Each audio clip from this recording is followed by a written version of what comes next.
Hello, in this video I'm going to explain how and when to use vouchers in TWeb, as well as the Summary of Services document. A voucher is a promise to pay for a specified service. It serves to provide confidence in both providers and clients that the service that has been booked will be delivered and paid for. When suppliers submit the voucher along with their invoice, it makes it easier for the accounts department to identify the project and process payment. Car rental companies issue their own vouchers. Airlines issue their own e-tickets. Some services have no cost, and some are paid for in cash by guides, and therefore vouchers are not needed. For all other services, e-vouchers are issued from TWeb Web and emailed to suppliers. Vouchers are only applicable to booked projects. To access, under Operations, click on Vouchers. The Vouchers page displays all the providers in the project for which vouchers will be issued, in alphabetical order of provider name. Vouchers are issued per provider, with all the services for a provider appearing on the same voucher. So, even if, as can be seen in Service Basket, there are several nights at Casa do Sol, on the voucher page, Casa do Sol appears only once. For each provider, the telephone number and email address for the location supplier linked to the providers are displayed. Also, the date of the first service, voucher status, voucher number, and the options to send to the provider or contact person. The voucher numbers only appear once the vouchers have been issued. This is also indicated by the blue status. When vouchers are available to be issued and have not yet been issued, voucher status is indicated in green. Vouchers are available to be issued for clients on account once all the services have been confirmed. In other words, once the project is a confirmed booking. Or for clients not on account once the project is a confirmed booking and payment has been received from the client. If the voucher status is red, it means the project is not yet a confirmed booking. Vouchers cannot be issued until all the bookings in a project have been confirmed. If the voucher status is orange for a confirmed booking, it means the client is not on account and payment has not yet been received. The vouchers can only be issued once the payment has been received or by a user with the necessary access right. If an exception to the rule is deemed justified, the company should not commit to paying for a service unless it is certain of receiving payment.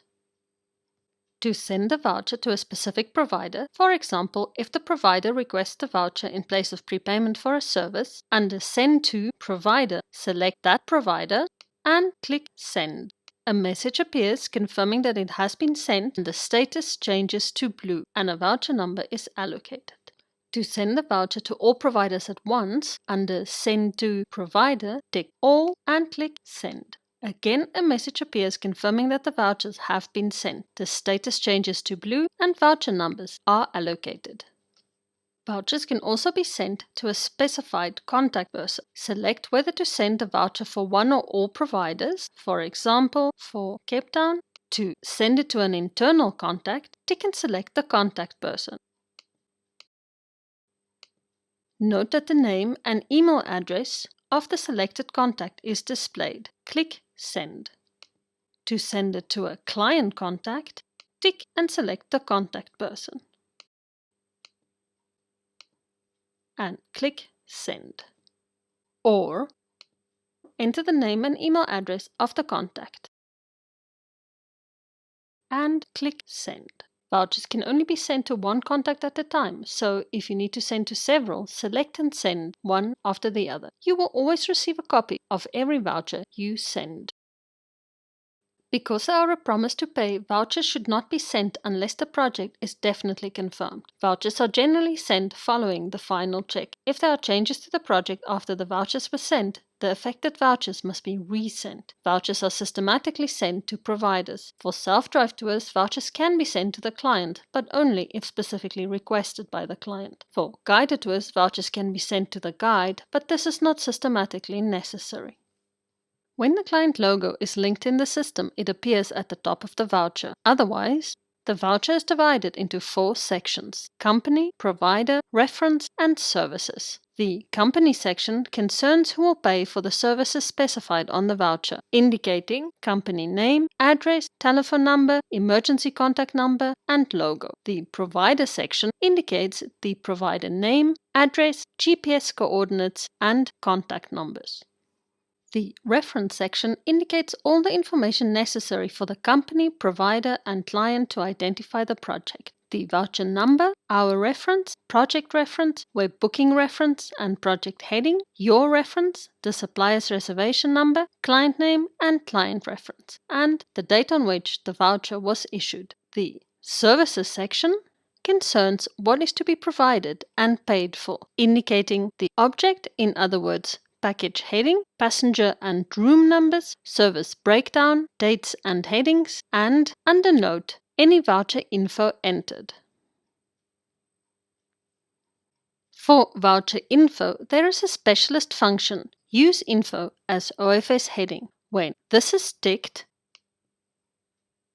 whatever is entered as voucher info replaces the package and service details on the voucher. Compare, for example, without the voucher info and with.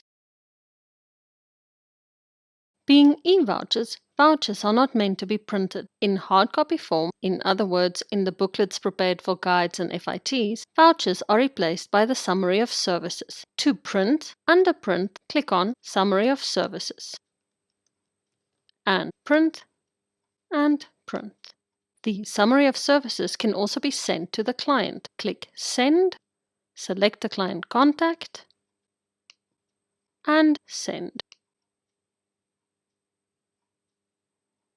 It contains the same essential information as the vouchers, enabling the guide or passengers to find the provider and the provider to identify the booking when they arrive.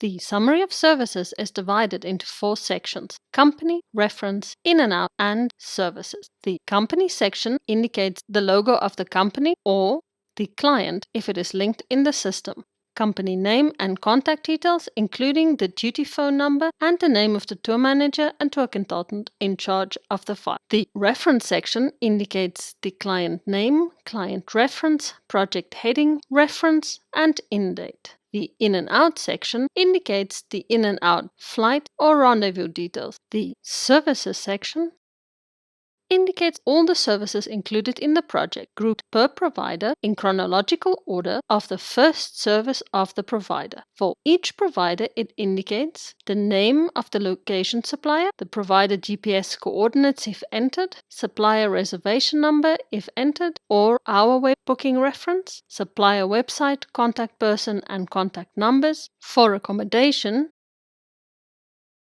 the physical address, and all the services required from the provider in chronological order, indicating the date, heading, time if applicable, number of packs, number of rooms for accommodation, number of guides and drivers if applicable, and booking status if applicable. As on the voucher, the summary of services displays the address and contact details of the location supplier, in other words, directly at the provider and not for central reservations. Clients need this information to transmit to the passengers. For guided tours, they need the information. For accommodation only. Tick. Note that only accommodation is now displayed. And send. And send. And that is it. Thank you for watching.